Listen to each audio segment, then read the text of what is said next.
Sakop sa ginibong drug bypass operation. Triple o 4 na doble ang bihikulo na gruso sa siyudad kang Naga. Mas complain ng police station kang Naga City Police Office. Newsbreak. Sa headlines kan mga barata, bagong istasyon kan Bureau of Fire Protection sa Naga mapuuna ang patrabaho. Bilang kang grass fire asin nasulong harong sa Bicol, Halangkaw. Komisyon na audit hinagad na imbestigaran ang financial transaction kan lokal na gobyerno kang Naga. Basic Life Support Training Seminar kang LGU Naga City. Padagos ang paglibot sa mga eskwelahan. Diyos marhay na baggi. Ako si Mark Mendoza. Asin ako si Antoinette Eduardo. Kami ang sa indong tagapagatud barata. Groundbreaking ceremony para sa itutugdok na bagong istasyon kang Bureau of Fire Protection sa Balatas New Development Area ginibukan sa bagong aga. Aramon taman ang kumpletong detalye sa report ni Melvin Machado. In connection with the rapid development that is ongoing in our city, the need for various facilities related to peace and order and public safety had become a must. Ini ang naging mensahe ni Naga City Mayor Nelson Ligacion sa ginibong groundbreaking ceremony para sa iko-konstruir na bago asin modernong istasyon kang Bureau of Fire Protection sa pinagdonar na lote kan lokal na gobyerno sa Balatas New Development Area. Sa lado kang Bureau of Fire Protection, sinabi man ni Fire Chief Superintendent Ricardo Perdigon, Regional Director kang Bureau of Fire Protection sa Bicol, na dakulang tabang sa BFP ang pagdonar ni lote kang lokal na gobyerno kang Naga. Prioridad man subot ni Dagunyan ang mga syudad sa riyon, arog kang Naga. In behalf po ng Bureau of Fire Protection, headed by Director Luis Poracan, kami po nagpapasalamat sa suporta nindo. Magkaigwa man kami kikwarta, wala man kami kidaga, wala din mangyayari. Kaya kang magkaroon kami ni Mayor, pinirit ko talaga, totoo ito, ipapa-prioritize mi ang mga syudad. Sa bilog na Bicol, ino dapat ang priority. Susuportahan mi ang Naga City. 25 million pesos ang kantidad ka nasabing proyekto. Pagkatapos na kang groundbreaking ceremony, tulos-tulos maarangkada na subuot ang patrabaho. Para sa One Media, TV48 Naga, Melvin Machado, Newsbreak. Mientras tanto, pagpapaorog ang programang pansiguridad sa siyudad ng Naga, igwanin pangangaepo. Aramon taman ang kumpletong detalye sa report ni Antoinette Eduardo. Ninhulikan pag-arabutan kan mga bagong negosyo asin bagong haralangkaw na edipisyong pinagtutugdok sa syudad ni Naga. Igwanin pangangaipon na pakusugun ang mga programang pangsiguridad sa syudad. Huli ka ini yaon subuot ang Center for Safety and Resilience, pagtagaman nin lote para sa Naga City Police Office asin ang ginibong groundbreaking ceremony para sa BFP Naga. Katakudman ka ini may dakulang angat na nahihiling si Naga City Mayor Nelson Ligacion sa liderato kan BFP. Okay na si first condominium building na 8 floors, sold out na, papunta na po sila naman sa second condominium building. Instead of 8 floors, magiging 12 floors na po ito. And itong pang-tulo, pang-apat, gabos po ito 20 floors. Given this rapid development in our city, all the more that we need to be ready for whatever eventuality. Thus, this public safety complex. And dakula po ang papel na gagampanan kan Bureau of Fire Protection. Diba? O kaya maghanda naman po kamo nin mga haralangkaw na equipment. Tulos man sinimbag ni Fire Chief Superintendent Ricardo Pedrigon ang angat ni Mayor Nelson Ligacion mapadapit sa pagdisponir nin aerial ladder kan BFP Naga. Kaya kami dumaning duwang 56 meters na ladder truck. During that time, siya so pinakahalaba. So ang sarong floor sa 3 meters divided by 3 nasa 18.3 ang kaya niyang at 75 degrees angle. So sailing ko sa Bicol region ang mainot ang Naga. So ang pangiturugan nito Mayor, siguro Pagmulat ng mata mo niya, yan. Para sa One Media TV48 Naga, Antoinette Eduardo, Newsbreak. Padagos sa mga bareta, bilang kan kasulo sa mga harong asin grass fire ngunya na taon, halangkaw sabi kan BFP Bicol. Ang detalye sa report ni Melvin Machado. Sa taho kang mainit na kabugtakan kang panahon dara kang El Nino phenomenon, halangkaw man ang bilang kang fire incident na nairehistro kang BFP Bicol. Sa record na pinaluas kang opisina ni Fire Chief Superintendent Ricardo Perdigon kang Bureau of Fire Protection Bicol, sa residential fire, 97 ang nairehistrong kasulo sa enot na kwarter kang taon 2023. Alagad luminang kaw ini sa 133 na fire incident sa enot na kwarter kang taon 2024. Sa bilog ng Pilipinas, halangkaw ng electrical fires. Pero lalo na ngunya na nadakol, minagamit kang electric fan, aircons. Sa grass o forest fire, sa enot na kwarter kang taon 2023, nakarehistro nin 13 na grass fire. Asin sa enot na kwarter man ngunya na taon 2024, nakapagrehistro ang Bureau of Fire Protection ng 54 grass fire asin forest fire. May mga farmers kita na so nagsusulo ba, parang kaingin na gusto nila makaigwa ng pagtatanuman kay pumutulin ka, suluon, ano kaya. So, pundo muna siguro kita kaya bakong magayon sa environment. Para sa One Media, TV48 Naga, Melvin Machado, Newsbreak. Sa iba pang bareta, sa paagi nin sarong resolusyon na inaprubaran kan mga miyembros kan Sanggunian Panglungsod kan Naga, hinagad sa opisina kan Commission on Audit na magkondusir nin pag-imbestigar sa financial transactions kan lokal na gobyerno kan Naga, puun kan taon 2022 hasta 2023. Susug kay City Councilor Attorney Salvador del Castillo, kun igwang nagibonin kalokohan, kaipuhan ining mapasimbag. Mantang kung mayo man katotoohan ang mga isyong nagluluwas kontra sa mga opisyal kan syudad, dapat na subuot ining punduhon. Ako si resolution ko, si intirong financial transaction kan syudad, dilingon-lugod. Tagarig once and for all. 2022 and 2023. Kung may kalukuhan, hudiron ta si itong mga nagibong kalukuhan. Pero kung mayo man, tapuso na ng problema, ng isyong iniyo.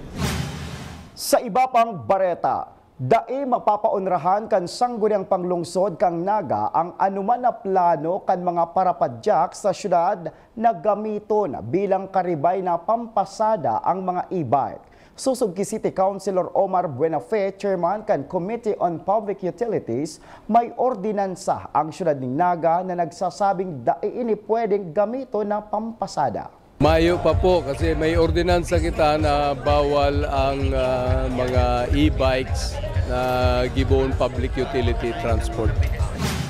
Sa pagbabalik kang Newsbreak, Naga City Police Office padagos ang paghanap sa mga wanted person na nagtatago. Iyan asin iba pang mga bareta sa pagwalta kan One Media TV48 Naga Newsbreak. Dakop sa ginibong drug bypass operation. Triple o apat na doble ang bihikulo na gruso sa syudad kang Naga. Mas complain ng police station kang Naga City Police Office. Newsbreak. Flight attendants, prepare for takeoff, please.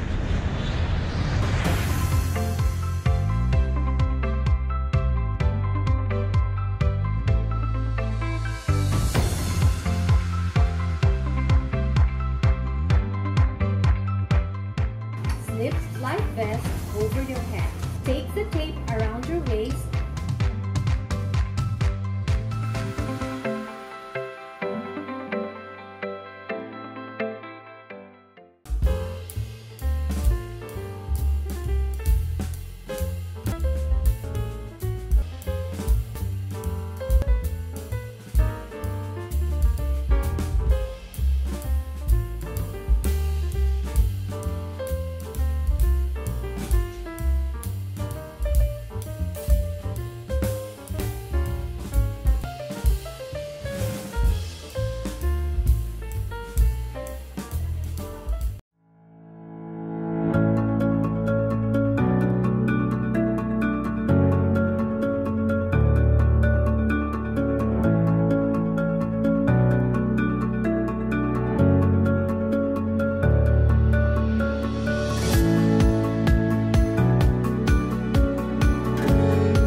Converge is a world-class ICT company with the most resilient and superior fiber optic service in the Philippines that continues to delight millions of its users in the consumer space while serving a growing number of business clients in the SME, enterprise, and wholesale segment.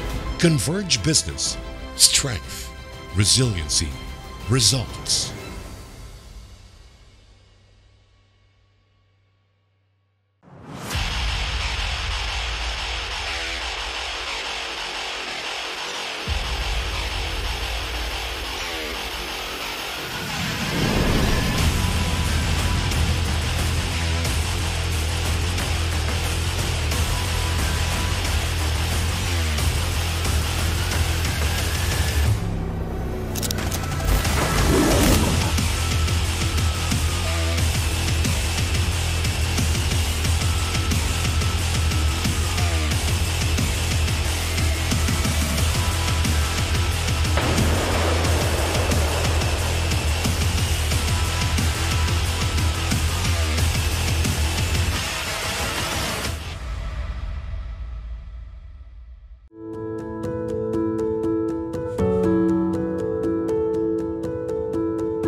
Dakop sa ginibog drug bypass operation.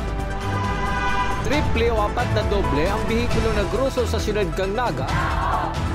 Mas complain ng police station kang Naga City Police Office. Newsbreak. Sa pagpapadagos kan mga bareta, ginibungon yan duman sa syudad kan Legazpi ang First Regional Drug Summit kung saan nag-aatindir ang manlain-lain na organisasyon sa pangingenot kan PNP Bicol, DILG, PDEA, Department of Health, DOJ asin iba pa. Obheto subuot kaini na madeterminar ang presenteng kamugtakan kan iligal na droga sa rehiyon asin si mga programang dapat iimplementar.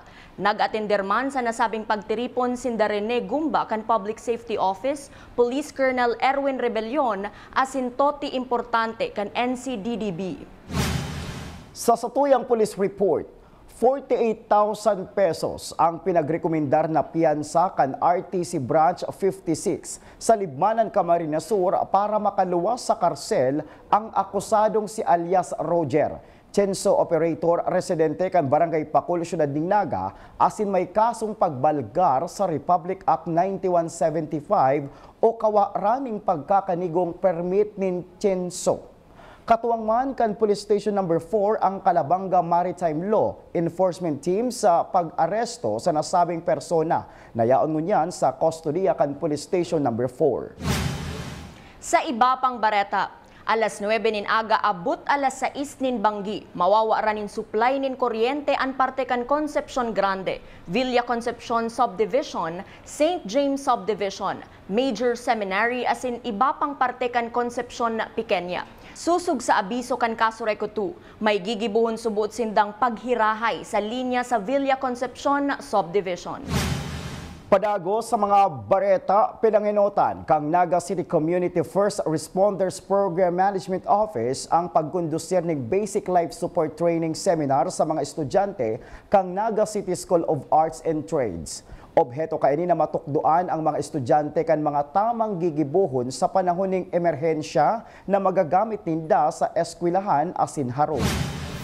Asin yan ang mga bidang baretang nakalap kan mas pinakusog na puwersa kan One Media TV 48 Naga News and Bicol Affairs. Day malingaw na follow ang sa mayang official Facebook fan page One Media TV 48 Naga. Ako po si Mark Mendoza. Padagos kaming mahatudnin mga baretang garantisadong nangingenot asin napapanahon.